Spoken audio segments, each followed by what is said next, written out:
Hi guys, എല്ലാവർക്കും വിഷു ആശംസകൾ. വീട്ടിൽ വിഷു ആഘോഷിക്കുന്നില്ല. 2 ഡേയ്സ് മുമ്പായിരുന്നു വെഡിങ് ആനിവേഴ്സറി. അത് ആഘോഷിച്ച ക്ഷീണത്തിൽ ഞങ്ങൾ വിചാരിച്ചു ഹോട്ടലിൽ നിന്ന് ഫുഡ് കഴിക്കാൻ. അങ്ങനെ ഞങ്ങൾ ഹോട്ടലിലേക്ക് ഫുഡ് കഴിക്കാൻ റെഡിയായി. ഇതാട്ടോ എൻ്റെ ഫൈനൽ ലുക്ക്. എന്നിട്ട് ഞാനും അമ്മയും പോവാണ്. താഴെ അച്ഛനും വിഷ്ണുവും വെയിറ്റ് ചെയ്യുന്നുണ്ടായിരുന്നു ഡ്യൂട്ടി കഴിഞ്ഞ് വന്നിട്ട്. അങ്ങനെ ഞങ്ങൾ ഹോട്ടലിലേക്ക് പോയിക്കൊണ്ടിരിക്കുകയാണ്, ഞാനും അമ്മയും വിഷ്ണുവും എല്ലാവരും കൂടിയിട്ട്. എന്നിട്ട് ഞങ്ങൾ കുറച്ച് വീഡിയോസൊക്കെ എടുത്ത് അതിൻ്റെ ഉള്ളിൽ നിന്ന്. കാലിക്കറ്റ് നോട്ട്ബുക്കിലാട്ടോ ഞങ്ങൾ ഇപ്രാവശ്യം സദ്യ കഴിക്കാൻ പോകുന്നത്. അതിൻ്റെ ഫ്രണ്ടിൽ തന്നെ കുറേ കണിയൊക്കെ വെച്ചിട്ടുണ്ടായിരുന്നു. പിന്നെ അവിടുത്തെ സ്റ്റാഫ് എല്ലാം ട്രഡീഷണൽ വെയറൊക്കെ ഇട്ട് വെൽക്കം ചെയ്തുകൊണ്ടിരിക്കുകയാണ്. അതിൻ്റെ സൈഡിൽ കുറേ കറിയൊക്കെ വെച്ചിട്ടുണ്ട്.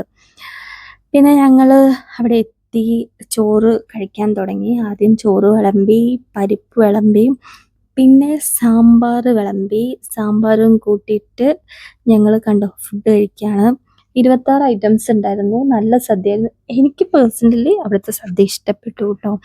അവിടുത്തെ 2 കൂട്ടം പായസവും ഉണ്ടായിരുന്നു. പായസവും പപ്പടവും പഴവും എല്ലാം കൂടി ഞാൻ കഴിച്ച് വയറ് നിറഞ്ഞ് ടയേർഡായി വീട്ടിലേക്ക് പൊയ്ക്കൊണ്ടിരിക്കുകയാണ് ഞങ്ങൾ 4 പേരും. അങ്ങനെ ഞങ്ങൾ ഇപ്രാവശ്യത്തെ വിഷു കഴിഞ്ഞു. ഇത്രയുള്ള വിഷു. ഞാൻ ലാസ്റ്റ് വീട്ടിലെത്തി ടി വി ഒക്കെ കണ്ട് കിടന്നുറങ്ങി.